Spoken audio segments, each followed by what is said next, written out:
At alamin na po natin ang latest update kaugnay sa Bagyong Julina mula sa GMA Weather at sa ating resident meteorologist na si Ginoong Nathaniel Cruz. Mang Tani. Salamat, Rafi. Lalo pang lumakas ang Bagyong Jolina at ngayon ay isa ng tropical storm ayon sa PAGASA. Pero inaasahang lalabas na rin ito ng Philippine Area of Responsibility ngayong araw. Huli nila itong namataan 450 kilometers dyan sa may kanluran ng Subic at Subic Zambales at taglay nito ang hanging malapit sa sentro na nasa 65 kilometers per hour at may bugsong umaabot naman ng 80 kilometers per hour. Kumikilos ang bagyo pahilag ang kanluran sa bilis na 11 kilometers per hour.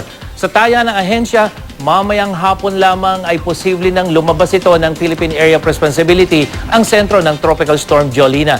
Pero may isa pang panibagong low pressure area ang nabuo at namata naman ito ng PAGASA sa layong 210 kilometers dyan sa may silangan ng Virac, Catanduanes. Sa ngayon, may tsansa pa rin ito maging isang bagyo at kasalukuyan nga nagpapaulan sa ilang bahagi ng Bicol Region.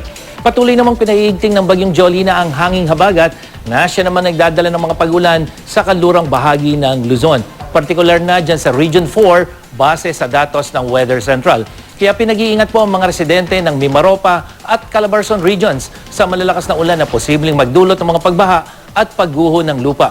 At sa inilabas na thunderstorm advisory ng PAGASA, posible namang magtagal hanggang mamayang pasado alauna ng hapon ang malakas na ulan at hangin na may kasamang kulog at kidlat sa ilang bahagi ng Metro Manila sa mga probinsya ng Bulacan, Zambales, bahagi ng Rizal, dyan sa Bataan, Pampanga, Laguna, Cavite hanggang Tarlac. At sa datos ng Weather Central, halos tiyak ang mga pag-ulan dito sa Metro Manila ngayong hapon hanggang mamayang gabi. Kaya paalala po sa mga papaalis lang ng bahay, huwag pong kalimutang magbaon ng panangga sa ulan.